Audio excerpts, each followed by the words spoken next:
Welcome to the Work at Home Mom Strategy Hour. We're here with Erica Mueller, Kelli Miller, and myself, Susan Carraretto. I'm from 5 Minutes for Mom, and Kelli from 3 Boys and a Dog down there. She and I have been running these WAHM strategy sessions for a little while now, and essentially what we're doing here is sharing our real experiences, our tips, strategies, and ideas for you working at home or running a small business from home or running a small business not from your home. But anyway, we're talking about all of these tips, strategies, and sharing those with you. I have, as you can tell, a cold right now, so pardon the throaty voice. But we've brought a guest on with us today, and our guest is Erica Mueller. And I'm going to let Erica introduce herself in a moment here after I let Kelli just introduce herself again quickly. But Erica is a fabulous resource. I'm excited to have her here. Erica has actually worked with us. We've hired her many, many times over the years as a contractor doing great work for us, and we'll talk more about that during the session. But Kelli, why don't you introduce yourself, please? Hi guys, it's Kelli at 3boysandadog.com. I have been blogging since November 2006. Busy. I'm up to 3 blogs now. 3 boys, 3 blogs. Only have 2 dogs, but I'm probably need to get that 3rd one, huh? So yeah, Susan and I have been doing this, and I have no idea. How many weeks have we been doing it? Do you know? You know, I can't count. We do these every other week now, and so it's a bit harder to keep track of how many we've done. So I've loved doing it. I've made some great connections. I've learned some stuff. So this one is going to be good. I have all kind of notes here, so I'm excited. And I'm excited about meeting Erica because we've never met. So, hi, Erica. Hi. So Erica, introduce yourself for us. Okay. I'm Erica. I am a web developer. I specialize in WordPress, and I am also a blogger, sort of. I mostly write for other people, so maybe a freelance writer. I do own a large blog network called momprepares.com, so I have some experience in the multi-site, running a blog as a business, doing the advertising, all that stuff. And then as a freelancer for writing and a contractor, and I've owned several LLCs and companies, and I work from my home almost full-time. So this kind of stuff, I love it. This business side of things is really me. Excellent. Excellent. Well, thank you so much, Erica. Yes, Erica is so busy, and I really wanted to bring Erica onto this call to talk about overcoming challenges from working at home, because I am honestly so sincerely impressed with Erica and how much she manages to get done. She's got a couple of little ones at home, and she has been around the blogosphere working, I think pretty much. Erica, have you been since we started? We started March 2006. Was that similar for you? Yeah, I've been designing for 12 years. Yeah, so Erica is very experienced and really has a lot of insight into running the different sides of a business and freelancing as well as owning websites. So she's going to be a really great resource as we talk about the different challenges you may face in the different ways you can work at home here. So what I want to talk about, we're going to structure this call. We're going to have a lot of I'm going to bring up a lot of questions and issues to ask Kelli and Erica, but one of the first challenges I want to say that I've found, and that I think many moms who are working at home, running a blog as a business or running their own service-based type of business, whether that be freelance writing or being a virtual assistant or these types of businesses, if your business is not a job where you're reporting your time to an employer, it can be hard to treat your business as a business and not as a hobby. And that's been, to be honest, a huge challenge for Janice and I always from the beginning, because as moms, our #1 priority is, and should be, that's fine, our kids. You know, that's just #1. That's one of the main reasons we're trying to work at home anyway, is because we want to be available for our kids and to structure our lives around our kids' schedules. And that's okay. But one of the things I've found, and I think many moms find, is that because we have so much on our plate as moms, and our kids are way up here, and our family, and maintaining a house and all that are so high on our priority lists, sometimes our business and our work at home gets sort of pushed so low that we end up kind of not taking it as seriously as we should, sort of, and respecting it as a business, and we kind of end up treating it a bit like a hobby, I found. And so some of you may have that struggle. You may have had that struggle in the past and overcome it already, or you may be coming into stages where you will struggle with that as well.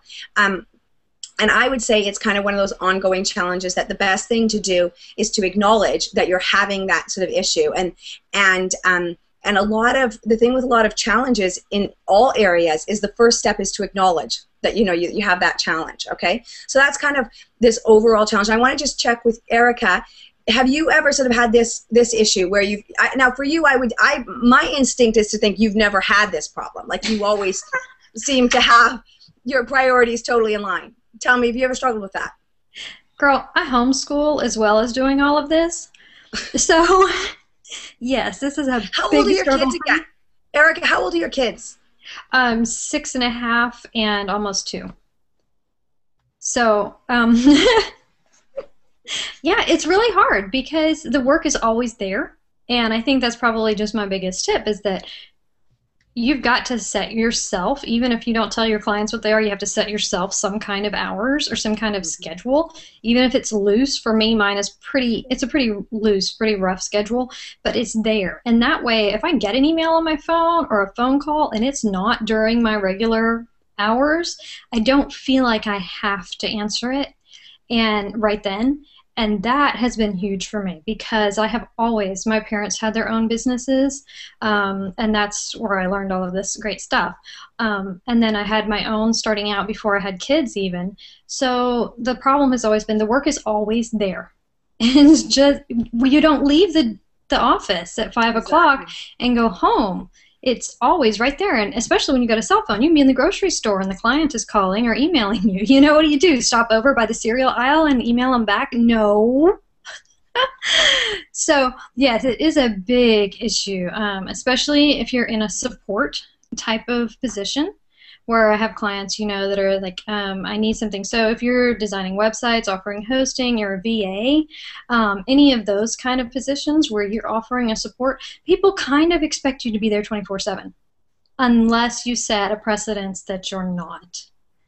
So like I said, I don't answer my emails on the weekend unless it's somebody that I've worked for years and they know I'm making a special exception for them. Like it's 5 minutes for mom. Like if Susan from 5 Minutes for Mom is emailing you and you're in the grocery store.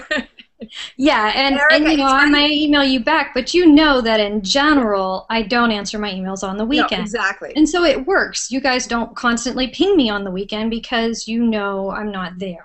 Mm-hmm. But if I did that for every new client or people who are potential clients and I was answering them on the weekend, in the future they're going to expect me to answer them on the weekend. Boundaries. Now, how about you, Kelly? Yeah, I'm the same way. I have set business hours, but I do tell, the clients, and I say clients, but my clients are more brands than bloggers, and they're not really my clients because I guess I'm their client, but I call them my clients anyway. But I tell them these are my hours because you would be surprised at the PR folks that are sitting in their office at 10 o'clock at night and will pick up that phone and call your house. So at 10 o'clock at night, I have kids. Come on, you can't be calling my house at 10 o'clock at night just to ask me if I'll post something. So, yeah, I have specific hours, too. You have to. You have to. Okay, Kelly, you guys are seeing Kelly's video okay, right? For me, it went to just her icon for a few minutes, but did it show consistently for you, Erica? It was okay?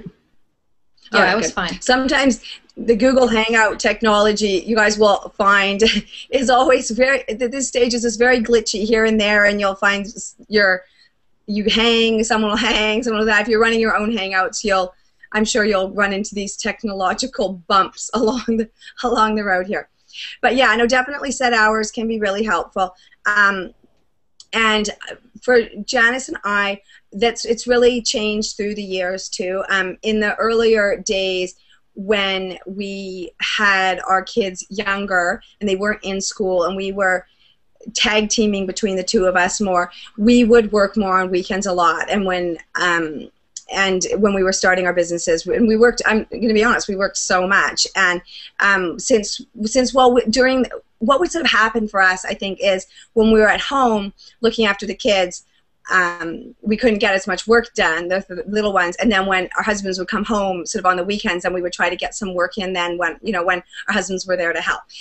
But that's not necessarily the best. And now that neither of us are married anymore, we both, our schedules are different. And, when we both of us try to, especially, I mean, for myself, I know I can't really totally speak for Janice as much with her schedule and how she does things, but it's pretty similar to me. But when I'm not very good at multitasking when I have my kids with me in the room. Now, Erica and Kelli have both been, I think, way better than I am at managing to work when you have your kids underfoot. I get really frazzled and stressed out. I'm just going to be honest.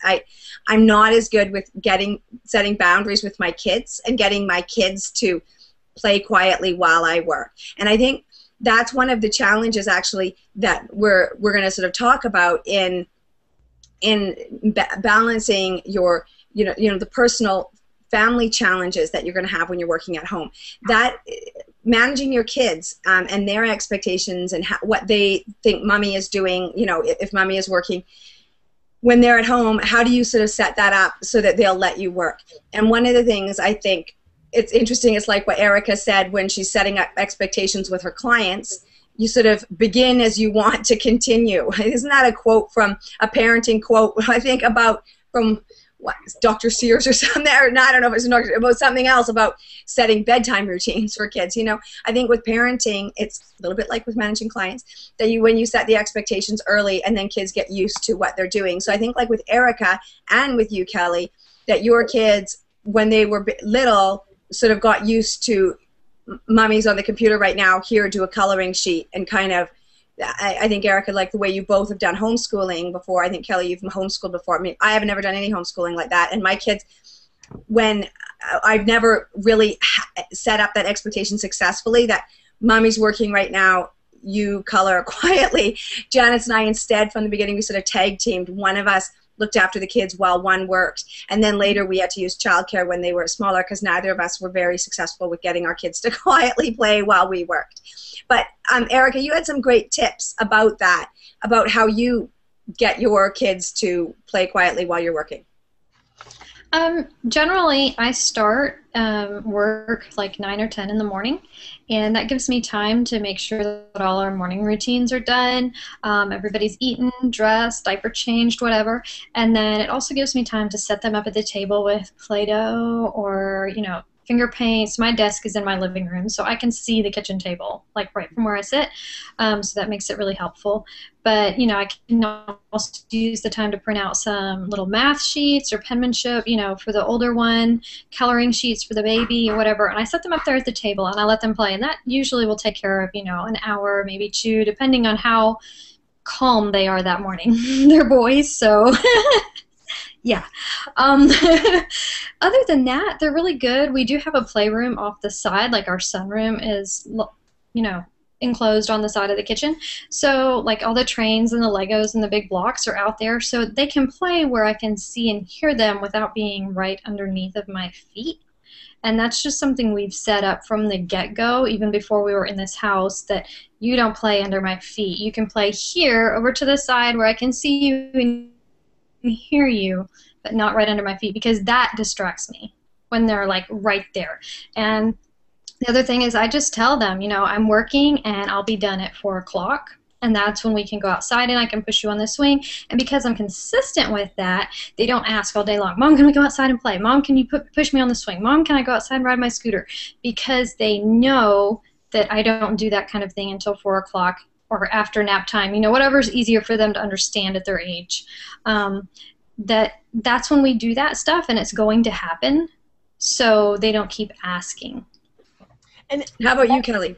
Yeah, I was going to say, that's the key right there. It's going to happen. Back a million years ago, when I had, all 3 kids underfoot, all 3 boys underfoot, while I was trying to work from home, I found myself saying, give me 5 minutes. But then 20 minutes later, they're like, Mom, you said 5 minutes. So I think that's a big thing. Set a time, and actually stick to it. Even if you have to stop everything that you're doing to get up and go spend 15 minutes with your kids because you told them, give me 5 minutes, then you just have to stop and do it. You know, we can want all the money in the world. We can do all this stuff, but our kids should be the most important. So if you say, I'm going to do it at this time, then you should do that. And that's how things have worked in my house. I'm all about timers. It's obviously summer, and I have all 3 kids underfoot again, and husband because he's a teacher. So they're all here. And now we have 2 dogs, as I said. So it's crazy at my house. But I use my timer. I have a little timer.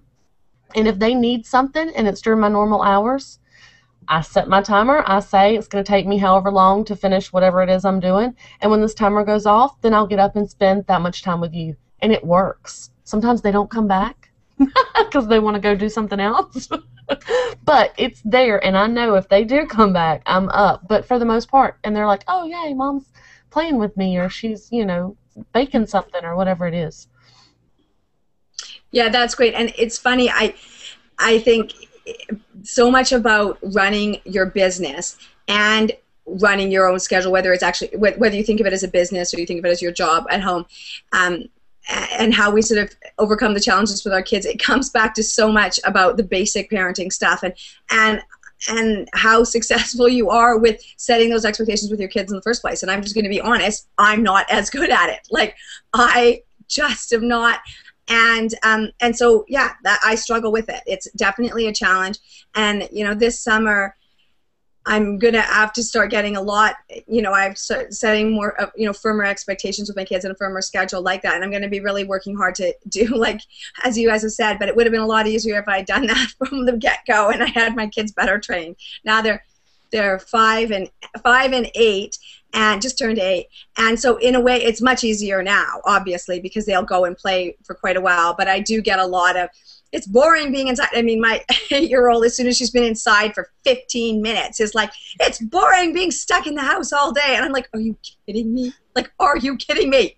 So they're pretty spoiled with, you know, being out in activities and doing things. So it's a real struggle for me. But again, this is about, these are just challenges. They're not necessarily, a lot of the challenges you're going to face, I think of it a lot like parenting, in that running your own business and working at home, it's, I think, one of the hardest things that you can do next to parenting. And the thing is when you're parenting and you're working at home and running a business, you've now got 2 of the hardest things you could possibly do. And it's overwhelming, and you'll face challenges like every day, in and out. Sometimes there'll be the same challenges over and over that you're struggling with. Sometimes it'll be totally new problems, new challenges. And I've been, like I say, I've been working at home and running businesses for a decade, and I am still, oh my gosh, facing challenges, some of the same challenges I faced in the beginning, some new ones all the time, and it is so hard. I'll be honest, some days I'm just like, seriously, it would be so much easier to just go to a job, sit in a cubicle where you knew someone was going to pay you for having been there that day, you know, regardless of how productive you were, without, you know, all the responsibility being on your shoulders. And I think as work-at-home moms, that is just such a huge challenge for us. We have so much responsibility on our shoulders. We have, when we're working at home and looking after the kids, being home and looking after the kids is hard enough. You know, running a business and working is hard enough. And now we try to do both at the same time. And it is extraordinarily hard. And I really believe that we need support from each other. And that's one of the real reasons Janice and I actually had started 5 Minutes for Mom way back in the beginning when we started it in 2006. Our intention right from the get-go was to help work-at-home moms. We were already work-at-home moms. We'd been in network marketing for a couple of years, and then we left that, and we were running online stores. And we knew how hard it was to run these businesses, and we thought, let's create a site, and we'll create a directory for mom-owned businesses, and we'll help them get good links back and exposure and to their sites. And that was really, really the intention of 5 Minutes for Mom. It grew and it ended up growing much past that and really into the whole blog, you know, just a general blog as well. But that was really one of our goals. And so one of the main things that we're talking about here is how you can set up support systems for yourself to be more successful at home. And just as you need, you know, support as a mom, and you want mom friends to help support you as a mom, what you need to do is think of it as you need to set up sort of business friends as well, support friends of those who are also working at home.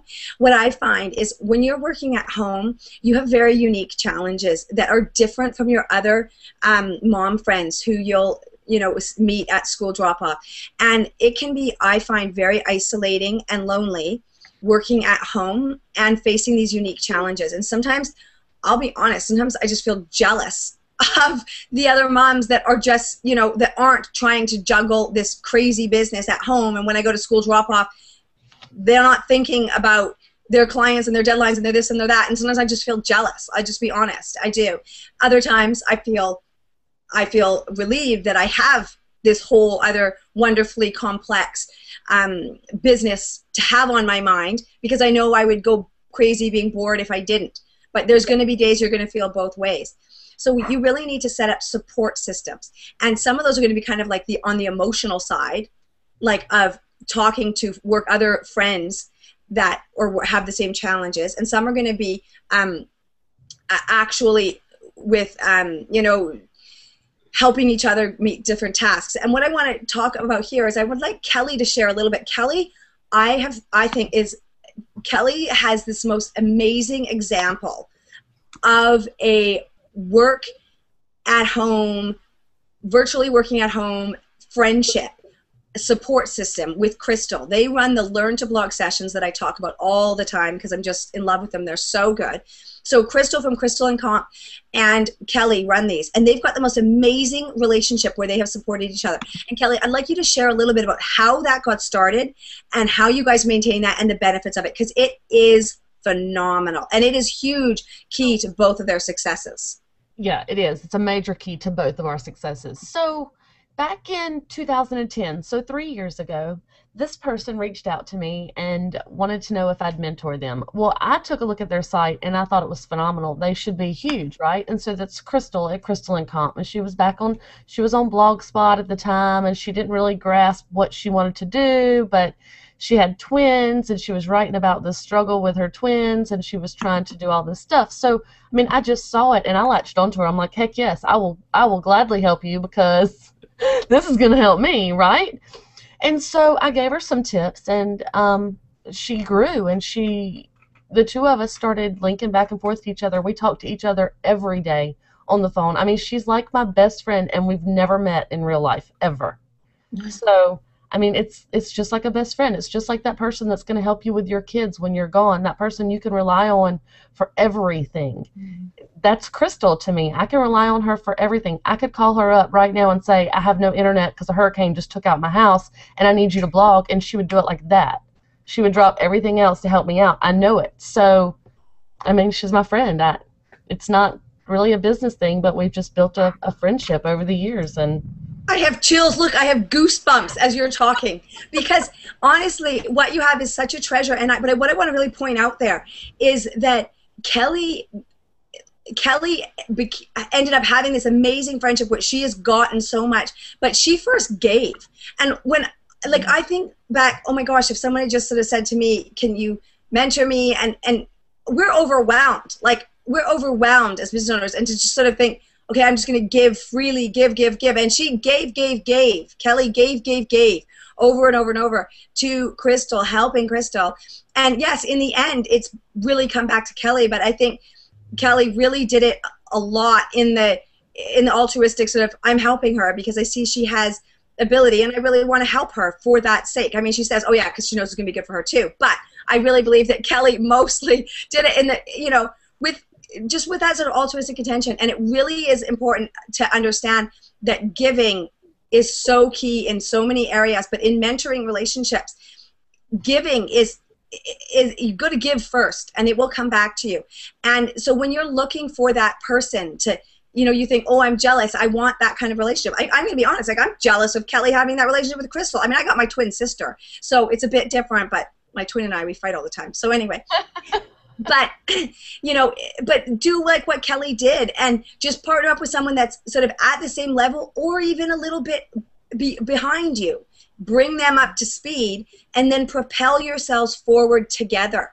Because when you're doing things together, it is phenomenal how much further you'll go because you will push each other. The accountability factor, I've heard Kelli and Crystal talk about this before, the accountability factor back and forth makes them both work so much harder than they would have otherwise. And then they've got that support, and plus then they're sharing links, and there's all kinds of things like that.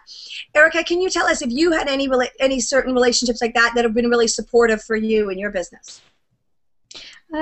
Angela England and I have been really good friends for a long time, and that is really good for me. And we're both doing the homeschooling and the work at home thing together.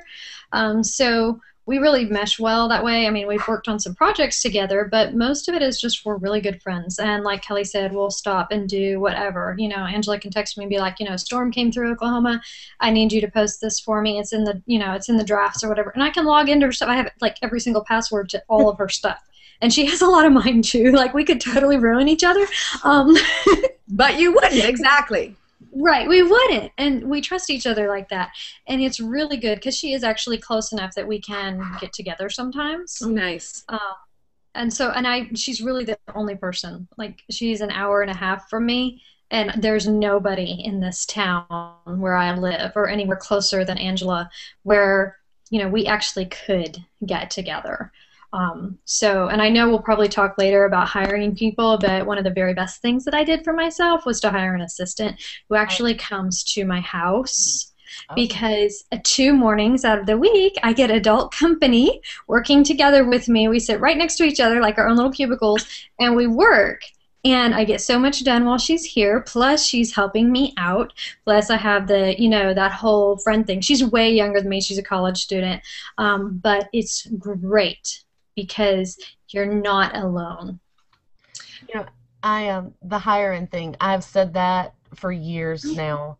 The best thing I ever did, even before I could do it, was I hired an assistant. Bless her heart, she worked 1 hour a week for me because I paid her $10 an hour, and that was all I could afford was $10 a week. So she worked 1 hour a week, and now she's up to like 10 hours a week as I grow.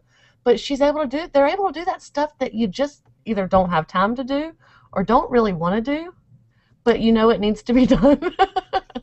So yeah, I agree with that wholeheartedly. Hire an assistant.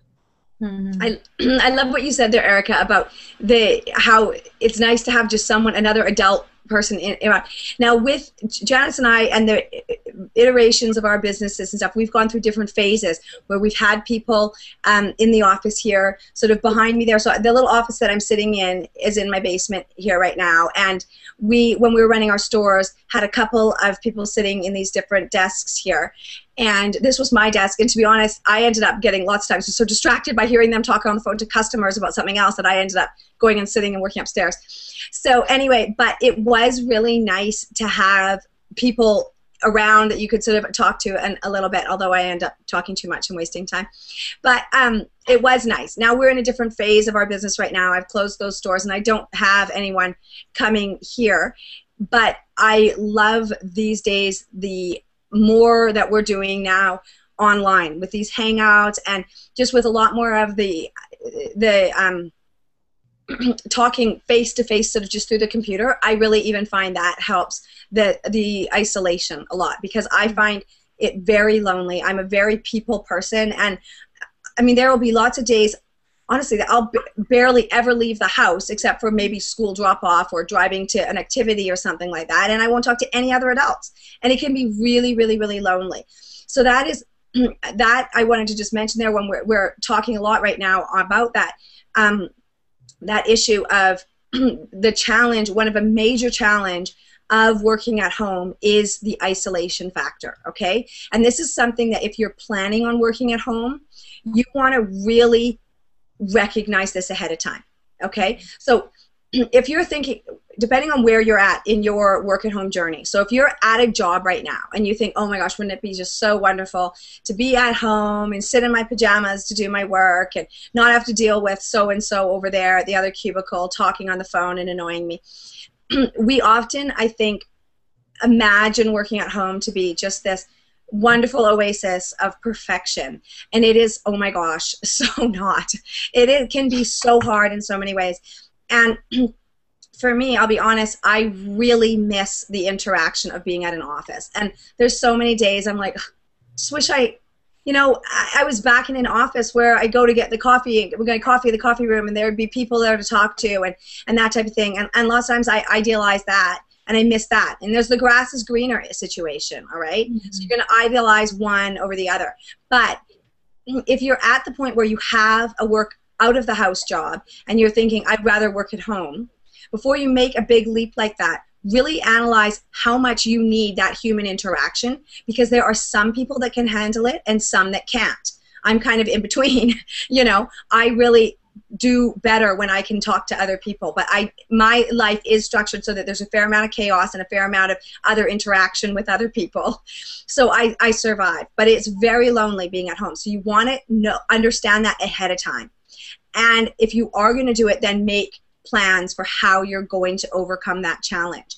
And there's ways to set up, some ideas might be, find other people who are running their own small businesses or their own working at home, maybe arrange to meet for lunch certain days or to meet for coffee certain days if you do have a situation where you can leave the house, like if your kids are at school, maybe arrange some regular stuff like that so you have something coming. You know that, okay, on Wednesdays I get to go for lunch with so-and-so, and it might be a business lunch too. Maybe you can find someone that is also, say you're a blogger, maybe you can find another blogger that's local where you can meet every Wednesday for lunch, and you talk about blogging, you talk about business, and you've got that. So you want to identify the challenges either as soon as you can, like before you face the challenge. That would be great, so you could have a plan in place.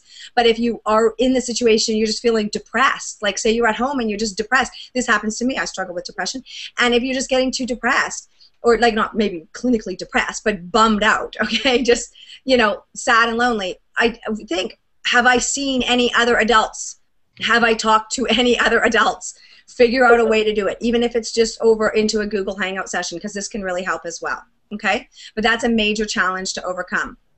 And that falls under the personal side. So we've been talking a lot here about the personal challenges that sort of, often when we're working at home, we're running a business at home, the personal family challenges and the business challenges kind of overlap, because really our lives aren't compartmentalized.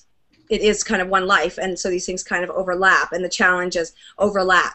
But if we were to sort of try to break it down and separate them into the personal challenges and the business challenges, we've been talking a lot about how to solve these personal challenges of structuring your time with your kids, setting your work hours, and balancing that family life with whether or not you're going to work on the weekend. And one other point that I want to mention here while we're talking about managing these personal sort of family challenges of working at home is you want to, as we talked about managing your expectations with your kids, you also want to manage your expectations with your spouse or your other family members.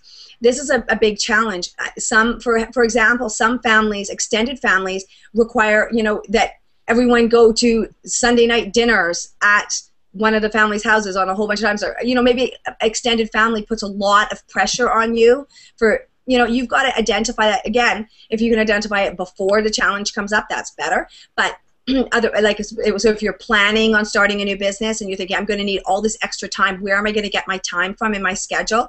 And you know that your extended family sort of puts a lot of pressure on you to attend a lot of family dinners and do a lot of whatever. You got to notice that ahead of time. And what are your expectations that you need to set for your family and your extended family for when you're going to be working?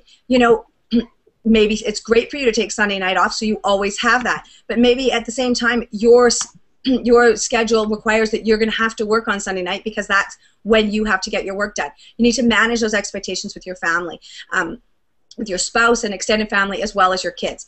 And that's one of those ongoing challenges that we're always going to sort of meet. But I think it's really important to think about that ahead of time and to notice that that's going on. Another major personal challenge that comes into that family section is your financial needs and your financial expectations. And this is a really, really important thing to think of again, if you're thinking of making that change, like if you're working out of the side of the house and you think, okay, I'm having kids now, I want to work at home, I think I'll be able to bring in such and such amount of money. You want to be really clear ahead of time with your spouse and you know, and yourself about what your financial needs are going to be. Like, are you going to be the sole financial earner? To be honest, I am this, you know, Janice and I are both single parents now. Like we, you know, we both co-parent, we're both divorced. And it is really a lot of pressure to work at home or run your own business when you're the sole financial support. Because when you're running a business or when you're working from home, you're the one responsible ultimately for the revenue coming in. And it's not like you have a job where it's, you know, you're going to get this dedicated paycheck and you can sort of depend on it. So you want to, again, really think about that before, especially if you're in that position where you want to be working at home and you're not yet, and you think, oh, well, I can do my job from home. Really make sure you've got those challenges sort of under control and you know your expectations for those. Erica and Kelly, do you have anything to add about managing those family expectations and your family and your financial needs from sort of from that personal family side of things? Kelly, you're up. We're just sitting here staring at each other. No, I agree with everything that you're saying, Susan. You really need to have a plan. You know, it's not just, oh, okay, today I'm going to quit my job and I'm just going to start working from home. You need to have that plan, because what happens if the income doesn't come in? You know, the way I did it, the way that I came home from working, is I slowly added hours at home and took away hours from my real job until I had built up enough money that I could stay home. You know, obviously you're going to cut out daycare. You're going to cut out the back and forth to work each day. You're going to cut out McDonald's and Subway and all that for lunch for the most part. So you're going to save money by being home, but you're not going to save enough to just let go of that paycheck you know, most of the time. So have a plan. I agree. A plan. Erica? Yeah, for me, at the time when I've always kind of worked from home from the time I got married. I worked at a coffee shop for a little while, and then I just quit. And at that point of time, my husband was making enough that I didn't need to work, and I worked because I wanted to. So that was a very big luxury for me. Now he's not making that much. So, you know, if we want, he can pay the bills, but if we want to have any money for a trip or to put into savings account or all of that, you know, it's got to come from what I'm doing. So, you know, we really have to manage that. You know, if we want to do something fun, mommy's got to pay for it. And so I remind my kid that too, because he's like, but daddy works. I'm like, yes, daddy works. But do you want to go see Grammy next month in Kentucky? You know, do you want to take a long trip and go? Mommy has to work to pay for that, you know. And as far as the time goes, you know, I've set up those expectations for my kids. I don't work on the weekends unless it's a project that I'm behind on. I mean, if I work on the weekend, it's my fault. Right. It's not the client, because I set up the expectation for the client. If I got behind on something, or, you know, Thursday we ended up spending all day at the doctor's office, well, then on Saturday I might have to work, you know. But in that case, it's my fault. I apologize to my family, and I do my work.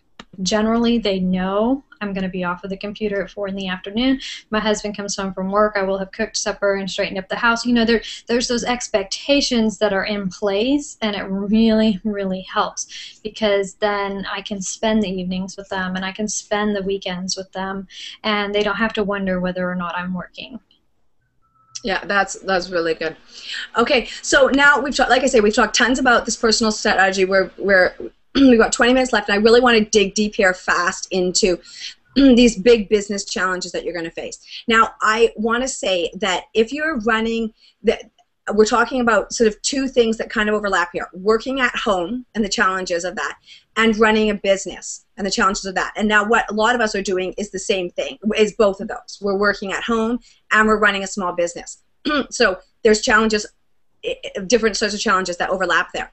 Now, running a small business, I have to say, one of the best resources that you can ever find or read or listen to is called The E-Myth. And I've been listening. It's a book, they have a whole big website, the whole big thing. Anyway, I'll put a link in here after, or maybe, yeah, it's E-Myth. And it's the idea is, he talks tons about all of the myth that of entrepreneur, that I guess the word e-myth, the idea is that most small businesses aren't started by people that are actually entrepreneurs and they wanted to be entrepreneurs, but a lot of the time we start our business because we're the sort of the technician that does a certain job, and then we think we want to quit that job and just do it ourselves. So a great example is a computer programmer or a designer or someone that sets up and does development for websites, this type of thing. So one of the things that you might be is you might have that job. So say you are right now, you're at work, you're working for a job, at a job where you work for an employer, you sit in a cubicle at work and you are programming all day, or you're designing websites, or you're doing some kind of technician work, like you are doing a job and you're really good at it. And then you think, okay, well, forget this. Why am I doing this for a boss? Why don't I just do this for myself and I can do this at home? You know, what you want to do is really stop and think about that and read or listen to the E-Myth book on Audible, because I listened to it recently and I've listened to it twice. I'll be listening to it over and over again probably for the rest of my business life, because his voice is very soothing, by the way. Anyway, you'll love it. E-Myth.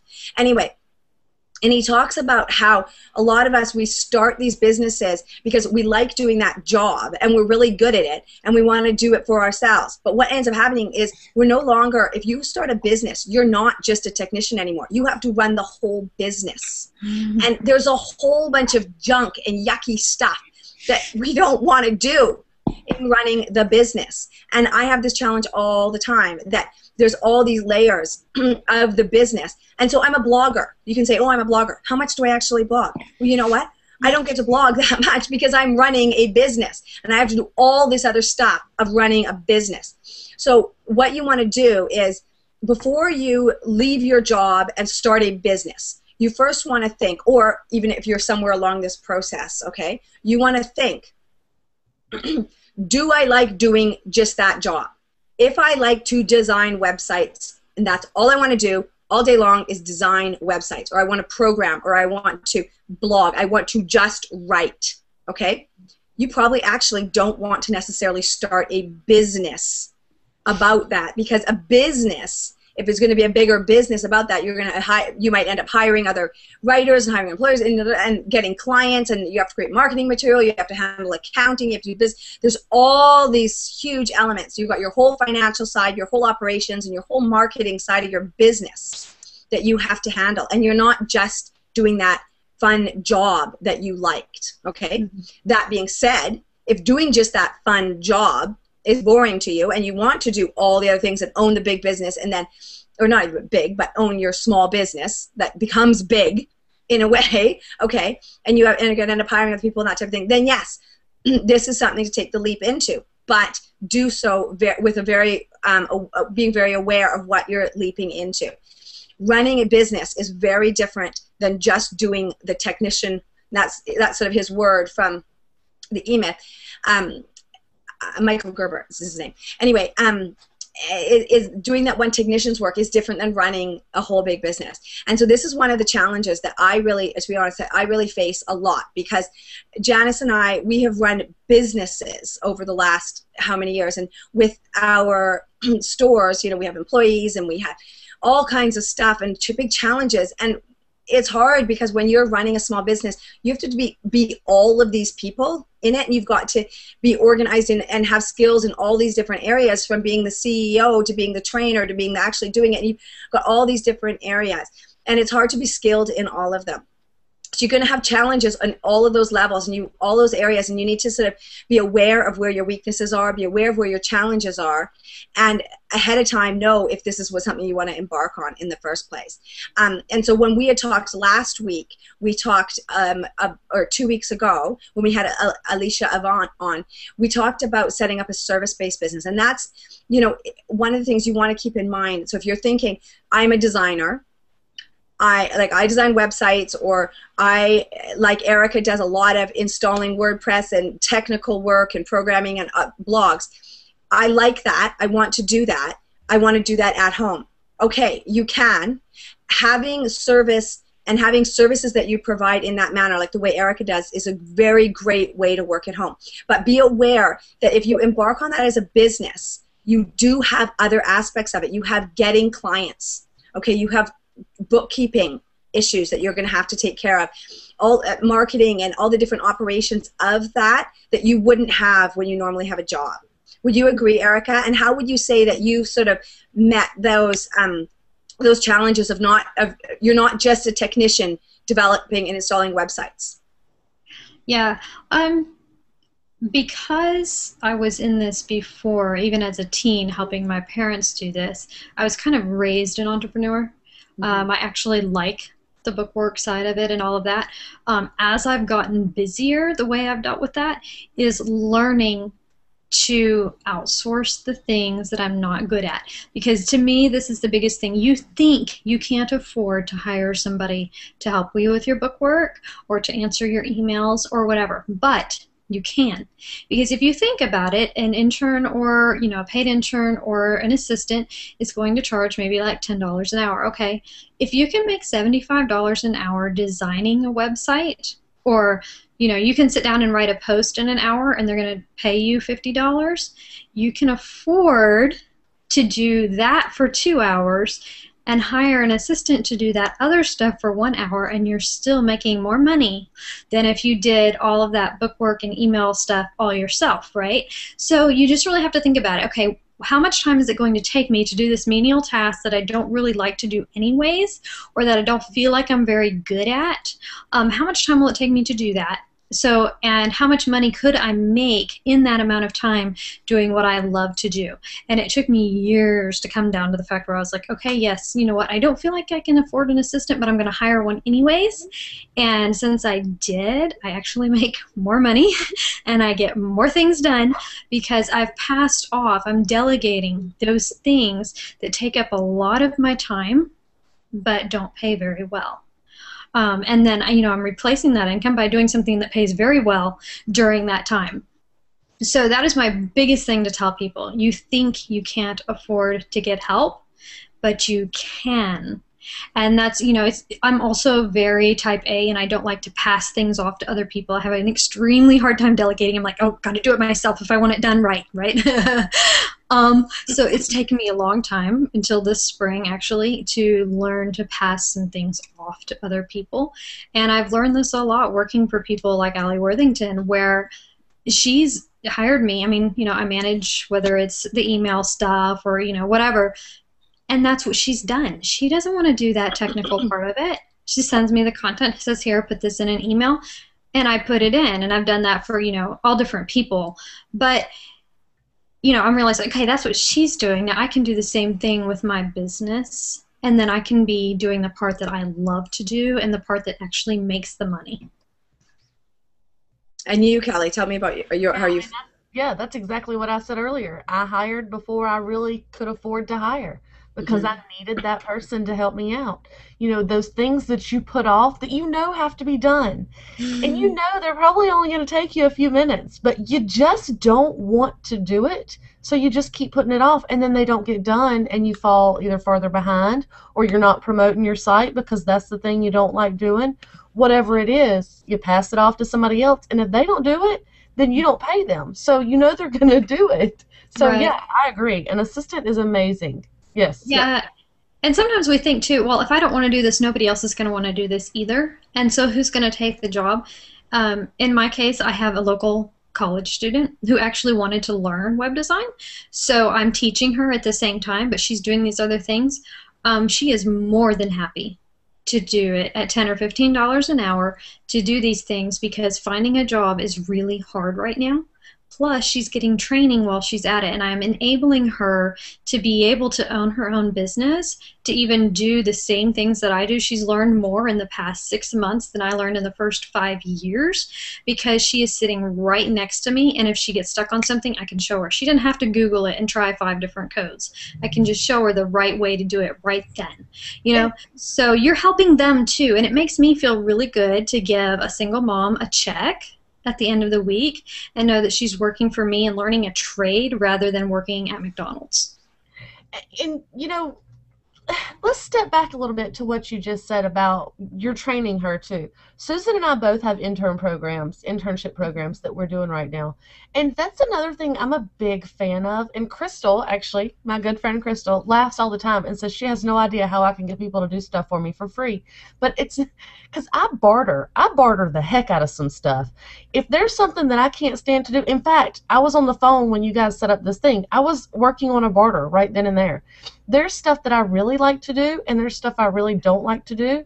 Mm-hmm. And so I'd rather switch that. So I'll do something for you, and you do something for me, and we're both happy. It's getting done, and it's not costing either one of us a dime. So bartering is an absolutely brilliant technique. It works so well for small businesses, so well for especially moms working at home. We all have different goals and different tasks that we want to do, and that can absolutely work so well. So, okay, so as I was saying, when you're running a business, you're going to have these different business challenges, and they sort of fall into three kind of major areas. You're going to have your financial, your operations, and your marketing sort of areas of your business, and you're going to have challenges and problems that you need to overcome in all of those. And there's going to be times where outsourcing is the solution. If you start thinking, the biggest word that you can get out of the E-Myth training, or out of just any training, is systems. Systems, systems, systems. And I'm going to admit, I have challenges making systems, and I think what Erica, comes so much back to the parenting thing. What Erica and Kelly talked about, even if you think about it, what they're doing is creating systems with their kids, systems. Really, as moms, the organized moms, the best moms that I'm not, are creating systems for how they run their families, how they organize their cooking and whatever. So if you're great at making systems to manage your household, that's great, because that's a skill you can translate into your business. If you're not great at naturally being organized and naturally making lists and naturally setting up systems, like myself, because it's not something that comes naturally to me, it's something you want to be thinking about all the time.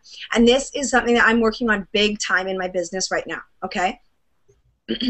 I have got, and you are too, Kelly, I am absolutely, and Kelly, yeah, Kelly is a queen at making systems, and I know Erica is too, and that's why they are so successful, honestly. And I am so jealous of these women, because they naturally have the inclination towards creating systems and being organized. For someone like me, it's something that I have to think about more.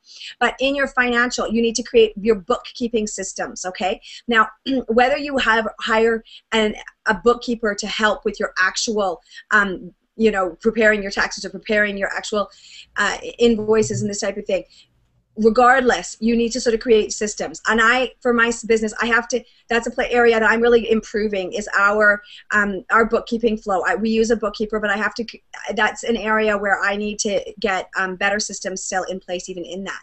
And in your financial challenges, you're going to have cash flow management issues, and that's a struggle often when you are running a business like our business is. Lots of you make a deal, but for a certain campaign, but that client might not pay for 60 days or 90 days or whatever. You have to sort of manage and have a handle on the fact you're going to have cash flow challenges.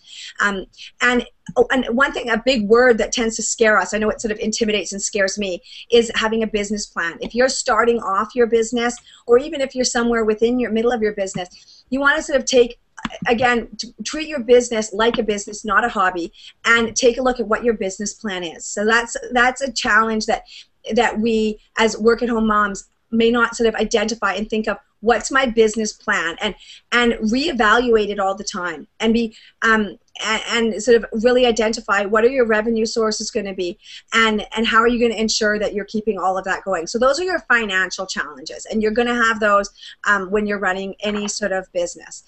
And then you have your whole operations.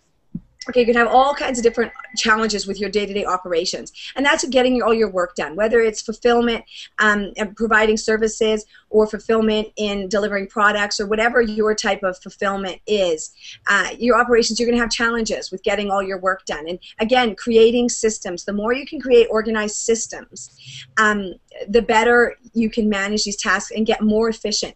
And then the key to then, which is the next step, which is hiring and outsourcing, whether you're doing outsourcing virtually or you're bringing someone into your house, whether you're using employees, contractors, or interns.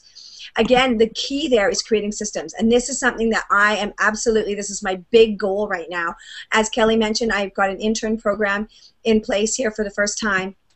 And what we're doing is really creating systems, organized systems that are documented. And again, this is a challenge. I don't like to document naturally. This is not a natural thing. Kelly is a documentation queen. And I'm just jealous all over the place of how organized she is.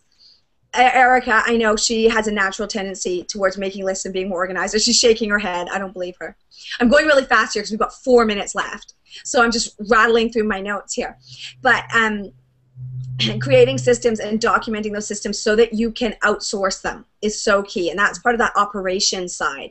And managing your time falls all in those operation challenges. Then the third side, which you might not think about when you think, if you're thinking like, again, you're that technician working and you're a web designer and you just want to be at home and doing web design work. That's great, but there's a whole third side of that business, and that's marketing, because you can't work if you don't have any clients.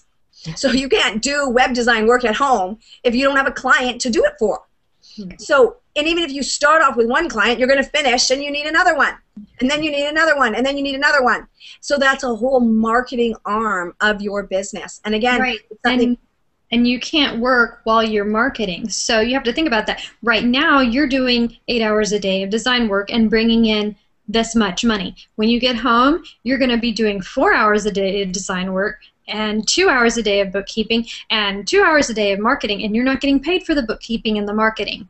So you are going to have to work double hard on the workout. And thank you for nailing it down like that, Erica. It's exactly what we need to think of. So if you're that one that you're working at an office and you're thinking, I could do that work at home 8 hours and get paid and whatever, you're probably not going to get paid as much. It's hard to negotiate. You have to negotiate your every client, every sale, you got to negotiate. You're not just having this work handed on a platter and a paycheck given back to you. So that marketing, you're going to have to work on how to grow your business and how to generate new leads, new clients, leads for new clients, and then how to convert those leads into sales and revenue. So like the designer, like Erica, she's got to find new clients, like so leads or ideas or names for new clients, and then she's got to convert those. She's got to sell those into converting them into paying her to work. Now, Kelly and me are a little bit, our clients are often brands. And this is a huge element. Now, Kelly, just share a little bit of how much of your time is spent marketing your business. And that includes social media tasks. Yeah. Honestly, out of an 8-hour day, I probably spend an hour and a half, maybe 2 hours writing, blogging.